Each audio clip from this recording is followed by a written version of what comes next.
TPCSI fans, you want to revolutionize your sports investing habits? Allow me to tell you about WagerWire. WagerWire is an app that helps you become a superior bettor by allowing you to sync all your sports books and track all your bets in one place. See your current action, your betting history, and stats. You could also sign up for sports books and collect bonus offers. Follow them at WagerWire on X, as it's the best account on the platform. Head to App Store or Play Store now and search WagerWire and download the app.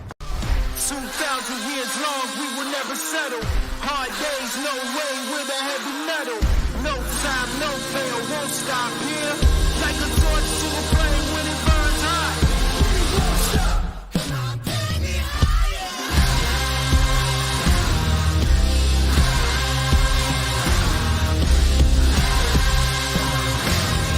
Like a torch to a flame when it burns hot. We won't stop.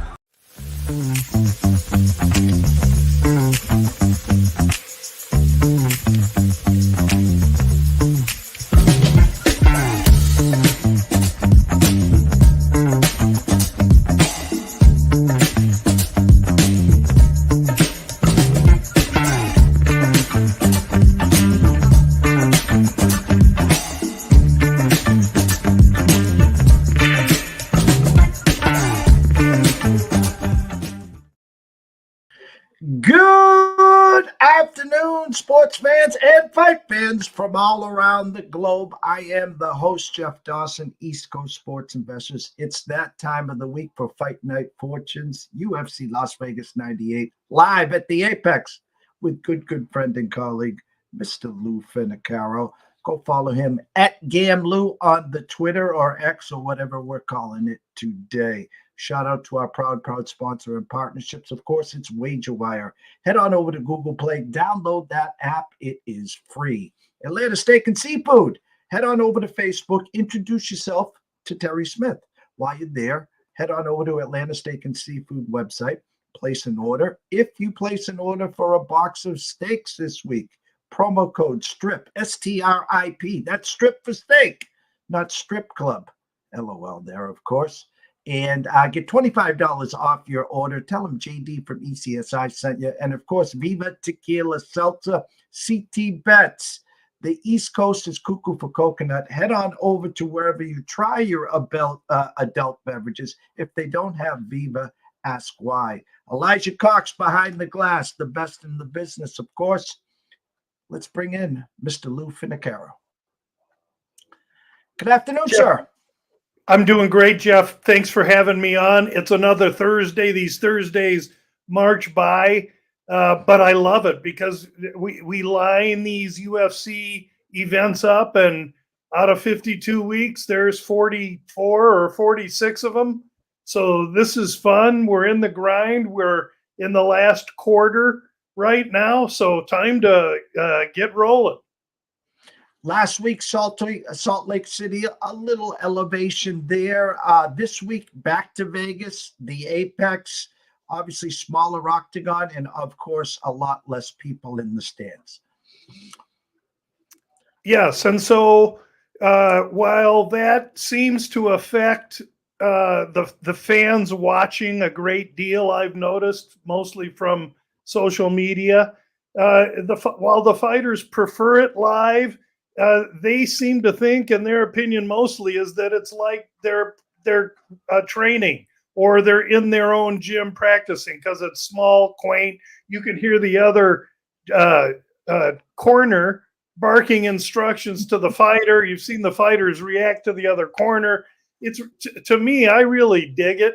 But I know that the fighters that appear on the Apex shows, they know that they're not borderline stars and able to attract, at least not yet, the kind of eyeballs that allow them to work and appear in a more major production. So these are fighters less recognizable. That said, they're in the UFC and they're competitive, and we get some great fights. Before we get into this card and some of the fights that you're going to break down for us, I do need to step back to last week just for a second. Mr. Pereira,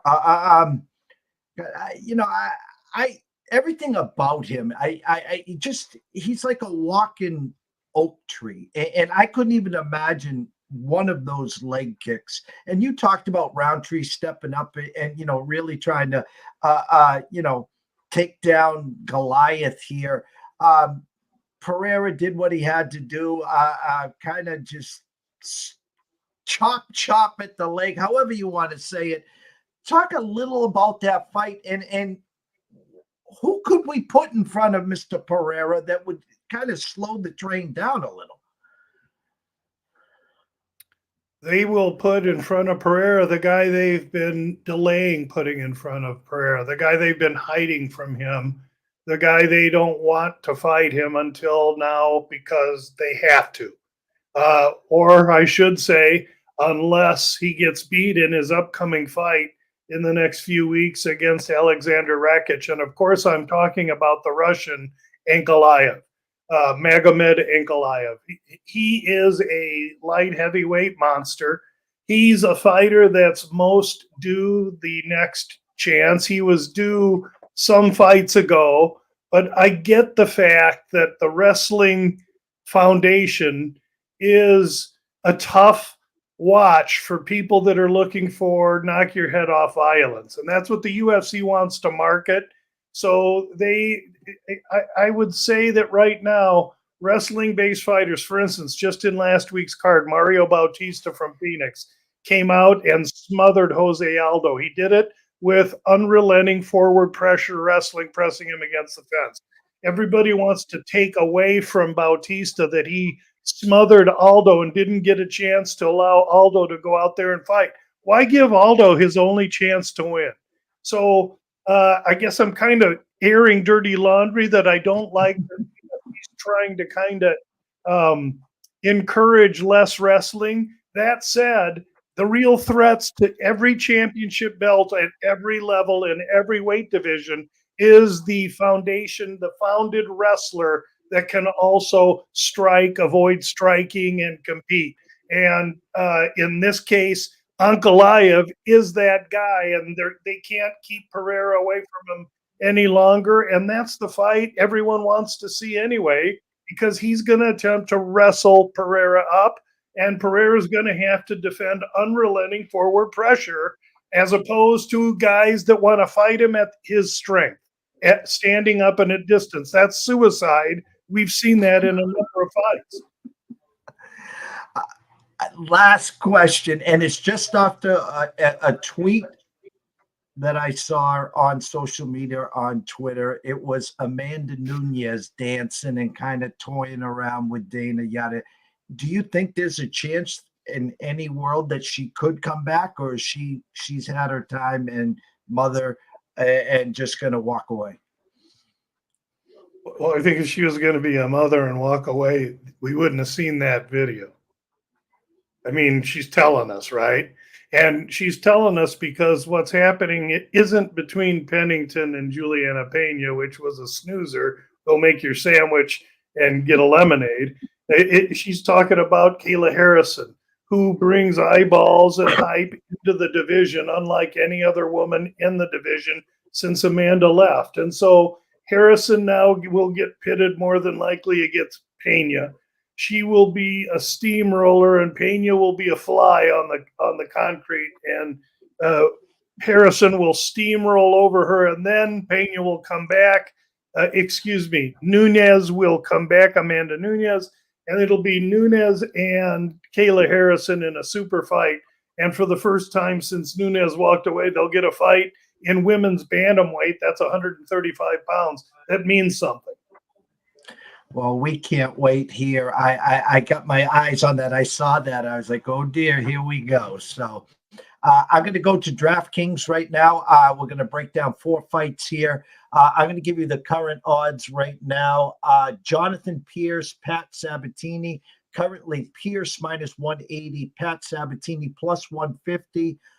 Over 2.5 juice to -180 now. Under 2.5 at a +140, Lou. Yeah, good fight. 2 wrestling-based fighters. However, Pierce, taller, a little longer, will have striking advantage over Sabatini. As good as Sabatini from Philadelphia and that gym there with a bunch of great athletes that he trains with, I think it's a Gracie gym in Philadelphia.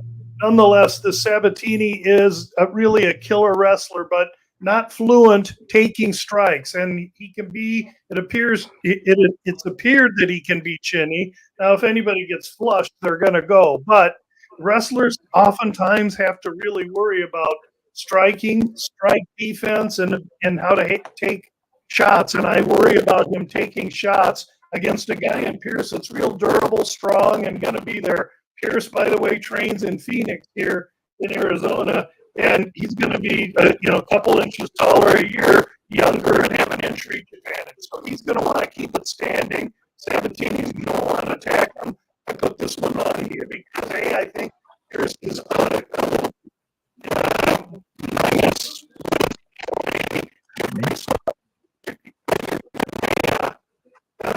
You're getting a decent. You're paying a decent price on Pierce, and I lean him.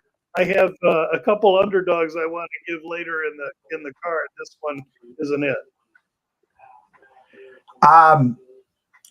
Second fight that we have right now, and I'm gonna leave part of this to you. Let me just move the scorecard over here for a second here. Lou, bear with me. Looking for Mr. Gooden here. Gooden. I love to put names on Chidi rounds. Chidi Nokiani versus Jared Gooden. Currently, Gooden plus 142. Chidi minus 170. Over under 1.5 rounds minus 170, 166 to the over and plus 130 to the under, Lou.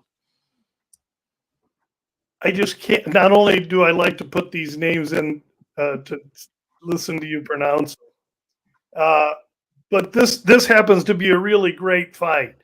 In one corner, you got Gooden, who looks like an anvil. He's muscle bound, tough, tight, good striking, really forward, aggressive, got some wrestling, isn't lightning fast. And really, when I say durable, he's the tortoise, not the hare. Now, on the other side of the cage, you got Nogujuani. Nogujuani is the hare. He comes out and for 5 minutes, he's either going to knock you stiff as a board or he's going to gas in the second round, and you're going to be able to get to him.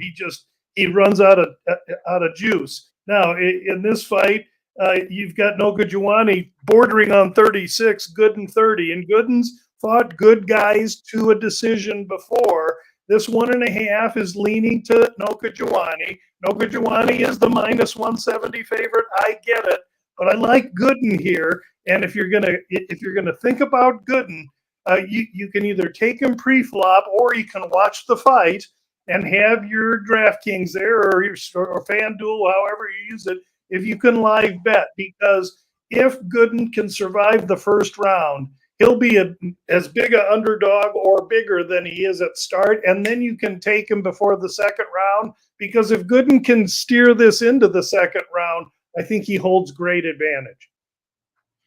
And lastly, we're going to go to the we got two more. Two more. The main event right now, Brandon Royval is plus 235 against Tatsuro Taira, minus 290, over 3.5, minus 135, the under 3.5, plus 105, Lou. Yeah, so one guy's the number one contender, fought the elite of the division, taller, longer, and when I say elite of the division, has great experience, and he's the number one contender. The other kid, 16-0, comes across overseas to fight a kid that's close. Tyra is who I'm talking about. And he's shown good, but only faced one top 15 guy who he was able to take out. The other kid got injured, but he won the fight fair and square. And Tyra's the minus 300 favorite over the number one contender, Royval. I don't know that there's something stinks in Denmark right there, as far as I'm concerned with this line. I like Royval's size. I like his length. He's recently gone through some personal stuff that I'm wading through right now. I really want to wait until weigh-ins to see how these guys look. Royval can be long and gangly and sometimes without a plan. The other kid,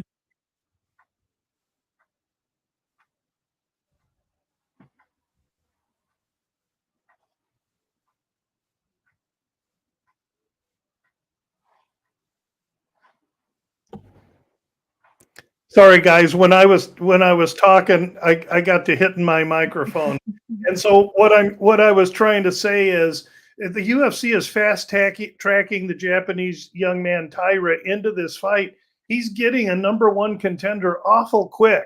And to me, it might be a little bit too quick. Royval, who he's been in with, the elite in the division, his experience, I have to lean to the underdog here. It seems a little fishy. I want to wait and watch the weigh-ins, but this one is a simple dog or pass for me. And lastly, the last fight that we have for you today, Clayton Carpenter versus Lucas Roca. Currently, Clayton Carpenter -205, Lucas Roca +170, over under 2.5 rounds, the over -140, and the under at under 2.5 at +110, Lou. Yeah, styles make fights, and this Roca is this short little fire hydrant of a Brazilian that throws power hooks and strikes and kicks, and he's profusely powerful and comes in there to finish people. He comes from Contender, where he finished a guy in the first round, so he's stepping up in class. This is his debut UFC fight, and he's fighting a kid who is really a very savvy, experienced, beguiling wrestling talent, and he has been for some years, and he's a young man. The kid's name is Clayton Carpenter. He happens to train here in Phoenix, and so when I say styles make fights, Roca's going to come right at him and try and knock his head right off his shoulders, and Carpenter's going to have to figure out a way to evade and manipulate the striking so that he can get inside on this little bowling ball and try and take him against the fence and then to the floor. And so this is going to be a really compelling fight. At first, this opened with Carpenter in the -300 range, and money came in and bombed young Roca. And I can see why people might like that style and that power and explosion. But I think if you peel the fight back a little bit better, I'm going to go with the experienced wrestler here who's been a good wrestler a longer time. If you give me a world-class wrestler against almost anybody, I'm going to take that. That's what I have here. Even though the price is ballooned now, Carpenter's -200.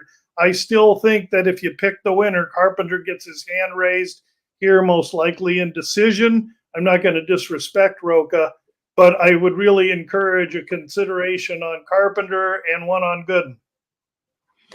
We have been doing fights now for some time now, May, June-ish area when we started here. We're going to be going through 2024, 25 and beyond. I hope so. Yes, we are. You talked about the favorites just coming and coming and coming. Are we seeing any regression towards the dogs at all the last handful of cards? No, and last week, I said the heck with it, and I played 6 positions, all dogs. I go 2-4, and I lose 0.3 of a unit. So my dogs were great, but there's just not enough of them. And if you're going to be stubborn like me and stick with dogs, you could have a rough go of it, or you just wait for the card or two that might turn the tide. I'm staying above Mason-Dixon line, and so I'm ahead of the 67%. And I plan on sticking to what I do best, and that's finding live dogs like Gooden. Next week, fight night, main event, Hernandez versus Michael Pereira, Rob Font versus Kyler Phillips. That's Michelle Pereira, who's a Brazilian cartwheeling Tasmanian devil, buzzsaw, chainsaw madman.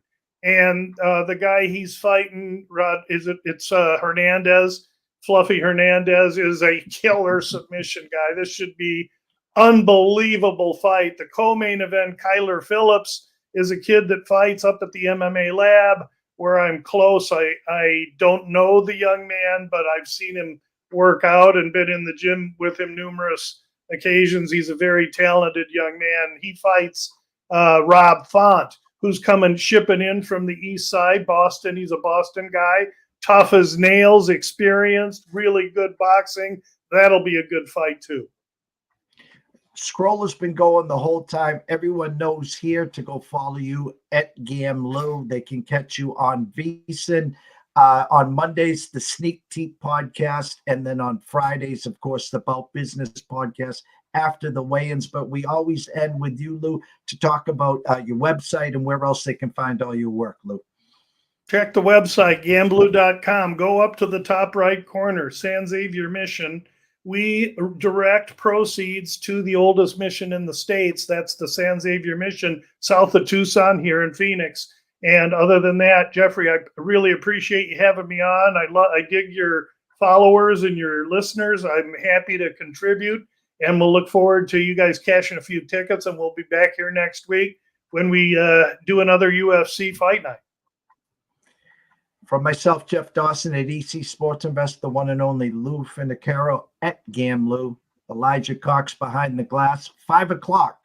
The closing bell this on Thursday with Ron Marbalewski at Ron A Sports. We'll be talking some NFL and some NCAAF. Thank you all watching and listening. We will see you soon.